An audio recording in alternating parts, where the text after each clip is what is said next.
বাচ্চারা হঠাৎই বলে বসে, আম্মু মিষ্টি খাবো মিষ্টি খাবো। তখন হাতের কাছে যদি বাজারে যাওয়ার মতো কোনো লোক না থাকে, তখন আপনি বাসার মধ্যে খুব সহজে এই মিষ্টিটা বানিয়ে নিতে পারবেন, তাও তেমন কোনো কিছু উপকরণ ছাড়াই, শুধু সুজি দিয়ে। তো সুজিটা প্রথম ভালো করে ভেজে নিয়ে গরম পানির মধ্যে একটা আটা সিদ্ধের মতো করে নিয়ে, তারপরে একটা ডো করে নিয়ে এটাকে ভালো করে মুতে নিয়ে এই যে ছোট ছোট করে সুজির বড়ার মতো মিষ্টিগুলো বানিয়ে নেবেন। বানিয়ে নিয়ে তারপরে তেলের মধ্যে এটাকে ভেজে, তারপরে মিষ্টি শিরা করে শিরার মধ্যে ডুবিয়ে, যদি আপনার বাচ্চাকে আপনি একদিন বানিয়ে দিতে পারেন, তাহলে আপনি ফ্রিজের মধ্যে রেখে ওকে 2-3 দিন খাওয়াতে পারবেন। তাহলে কিন্তু তেমন কোনো সমস্যা হয় না, যেহেতু বাজার যদি যেতে লোক না থাকে। আর বাসার মধ্যে এগুলো বানাতে কিন্তু বাচ্চারা খুব পছন্দ করে। দেখেন কত সুন্দর করে সুজির বড়া বানালাম, সুজির বড়ার মিষ্টি রসমালাইয়ের মতন দেখতে হয় এটা। তো এটা ভালো করে ভেজে নিয়ে তারপরে চিনি শিরা করে নেবেন। চিনি শিরা করে তারপরে চিনি শিরার মধ্যে এটা দিয়ে দিবেন, তখন শিরাটা বলক আসবে। তো দেখেন আমার এই মিষ্টি বানানোটা খুবই সুন্দর হয়েছে, বাচ্চারা খুবই পছন্দ করে।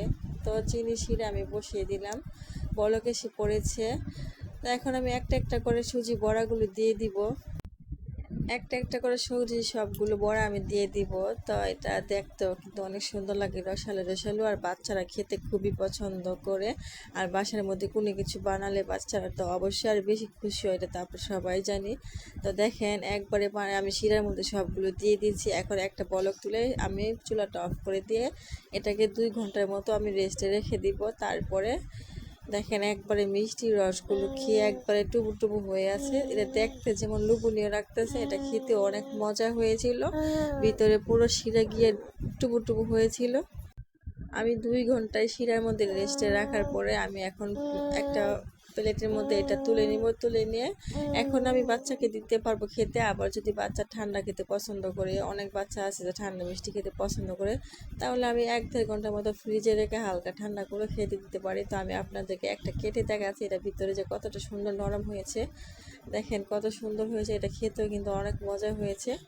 খুব সহজভাবে সিম্পল, বেশি কোনো উপকরণ ছাড়াই সুজির বড়া বা মিষ্টি, দেখেন কি রসালো, কত সুন্দর লাগতেছে, দেখে জিভে পানি চলে আসতেছে, অনেক সুন্দর এবং অনেক মজাও হয়েছিল।